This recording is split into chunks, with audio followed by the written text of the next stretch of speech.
वंदे मातरम। मैं विनोद कुमार शुक्ला, अड्डा पर आपका स्वागत है। उदयनिधि स्टालिन ने एक बार फिर विवादित बयान दिया है सनातन को इरेडिकेट करने का। लेकिन पिछले बयान में और इस बयान में अंतर है। पिछले बयान में वो एक राइटर्स एसोसिएशन के बुलावे पर गए थे और एक बाकायदा कार्यक्रम के तहत उन्होंने, एक कार्यक्रम था जो हिंदुत्व के खिलाफ था, उसमें वो भाषण दिए थे और उसमें उन्होंने सनातन को डेंगू, मलेरिया और इस तरह की बीमारियों के जैसा बताया था।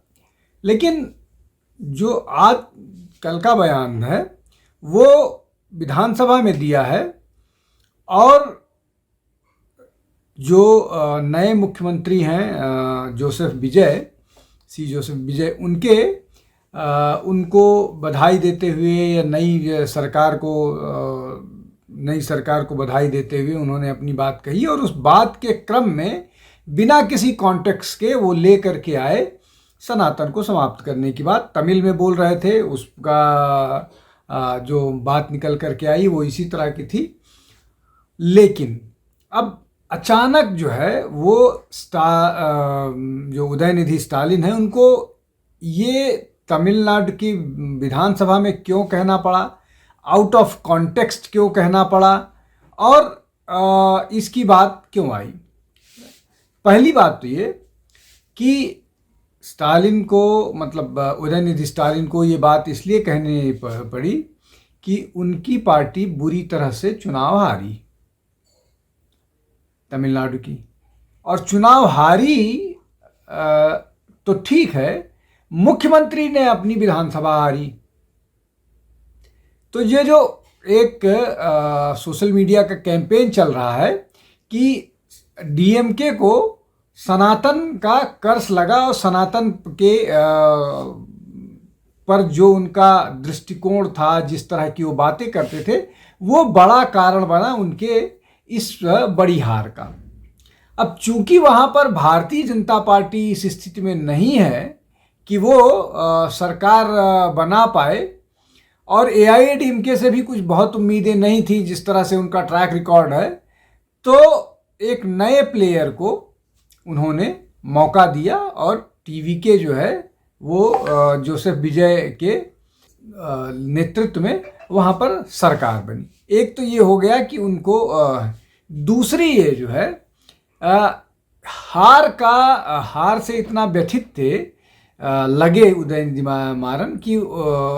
स्टालिन कि वो इस तरह की बयानबाजी करते हुए नजर है, जिसको बोलते हैं खिसियाहट में दिया गया बयान। ये दूसरी बात हो गई। तीसरी बात यह है कि उन्होंने विधानसभा में ये बयान इसलिए दिया कि विधानसभा में बयान देने के बाद वो मामला जो है अदालत में या इस तरह का उस पर लीगल कार्यवाही नहीं हो सकती है, एक प्रिविलेज से बचने के लिए। तो डर के मारे उदयनिधि स्टालिन साहब का हाल बुरा था कि ये बाहर बयान देने की बजाय वो वहाँ पर देने गए। तो ये डर सनातन के दृष्टि से अच्छा है। आप आलोचना कीजिए, लेकिन आप उसमें भी आप छिपने की कोशिश करते हैं कि हम तो बात कर रहे थे जो कास्ट सिस्टम है। कास्ट सिस्टम सनातन को नेस्तनाबूद करके कह दे। कोई वहाँ तमिलनाडु के पॉलिटिकल एनालिस्ट ये कहते हैं कि पूरा का पूरा जो द्रविडियन मूवमेंट है वो जो मिशनरीज हैं वो कंट्रोल करते हैं और इसीलिए जितने भी मिशनरी सिंपथाइजर्स हैं, चाहे वो डीएमके हो या जोसेफ स्टालिन जैसे, ये एक बाकायदा योजना जोसेफ विजय जैसे जो लोग हैं, बाकायदा योजना के तहत, प्लान के तहत उनको समर्थन किया जाता है। खैर, अब ये एक अलग मसला और है। तो ये 2-3 जो महत्वपूर्ण बातें हो गई जिसके कारण इसी स्थिति हुई। अब इसमें चौथी महत्वपूर्ण बात है जो उनसे अलग हट करके, कि जब वो ये बातें कह रहे थे तो जो विजय साहब हैं टीवीके के चीफ और नए तमिलनाडु के मुख्यमंत्री, उन्होंने इस उदयनिधि स्टालिन के से हाथ जोड़ा और उनका जो रिएक्शन था शायद वो शिष्टाचार के कारण, चूंकि पहली बैठक थी विधानसभा की, तो शिष्टाचार के कारण नहीं बोले, लेकिन कहीं ऐसा ना हो कि शिष्टाचार के कारण ना बोलने के नतीजे के कारण उनकी अल्पमत सरकार जल्दी से ही मुश्किल में आ जाए और आगे के चुनाव उनके लिए और मुश्किल आ जाए। अब इसका एक और पक्ष है, वो पक्ष ये है कि इस पूरी प्रक्रिया में जो द्रविडियन मूवमेंट है या द्रविड़ आंदोलन के से जो भी राजनीतिक दल निकल करके आए हैं, उन दो के दोनों राजनीतिक दल को जनता ने पटखनी दी है। अब जनता ने पटखनी दी है तो विजय को मौका मिला है, लेकिन भारतीय जनता पार्टी की भी दुर्गति हुई है। जो पिछले लोकसभा के चुनाव में 11-12% जिसको वोट मिला था, वो लगभग 2.6% या 2.7% वोट पर कन्फाइंड हो गई।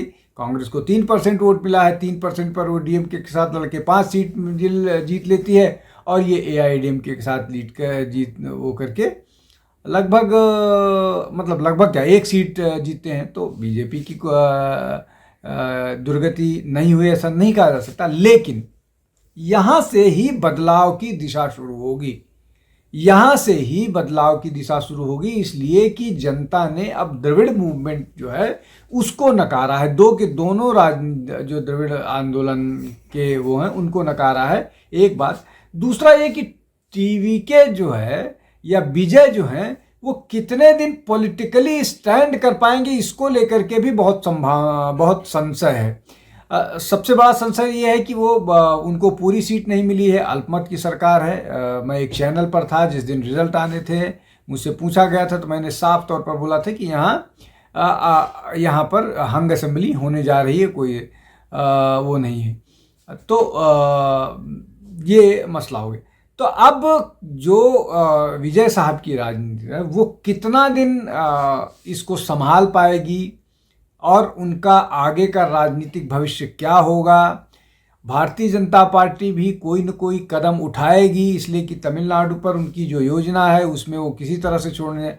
तो क्या एक बार तमिलनाडु की राजनीति में अन्नामलाई की फिर वापसी हो सकती है भाजपा में, या उनको केंद्र में कोई जिम्मेदारी दे करके तमिलनाडु का काम सौंपा जा सकता है। ये सारी चीज़ें होंगी, लेकिन ये जो सनातन को लेकर के डीएमके का हेट मूवमेंट चल रहा है वो निश्चित तौर पर उस पर प्रभाव पड़ेगा, और अगर इस अपनी रणनीति पर आगे चलते रहे तो उदयनिधिमारन भी अपना चुनाव अगला हारेंगे और डीएमके का और बुरा असर होगा। अभी तो शायद वो जिस तरह के अनुमान लगाए जा रहे थे, एक सर्वे को, एक एग्जिट पोल को छोड़ करके बाकी सारे एग्जिट पोल डीएमके को सरकार बनाते हुए दिख रहे थे, कम से कम ये जो इम्प्रेशन था ये इम्प्रेशन भी टूटेगा और डीएमके अब बहुत स्थिति में होगी।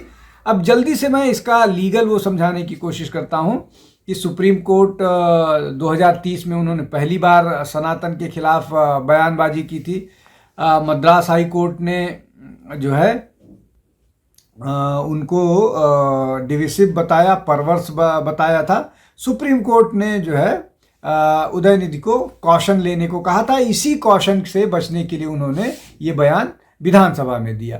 तो अब वो विधानसभा में जब ये जान रहे हैं कि विधानसभा में बयान दे रहे हैं और उस बयान का निगेटिव असर हुआ था, उसके बाद भी बयान दे रहे हैं, इसका मतलब ये है कि उनको इस बात से फ़र्क नहीं पड़ता कि हिंदू या सनातनी उनके बारे में क्या सोचता है। उनकी अपनी जो आइडियोलॉजी है उस आइडियोलॉजी पर जाना चाहते हैं। तो क्या उनकी उस आइडियोलॉजी को, जिसको इस बार नकारा गया है, आगे इतनी भी स्वीकृति मिलेगी? ये एक बड़ा प्रश्न है। आज के लिए बस इतना ही। बहुत बहुत धन्यवाद। नमस्कार।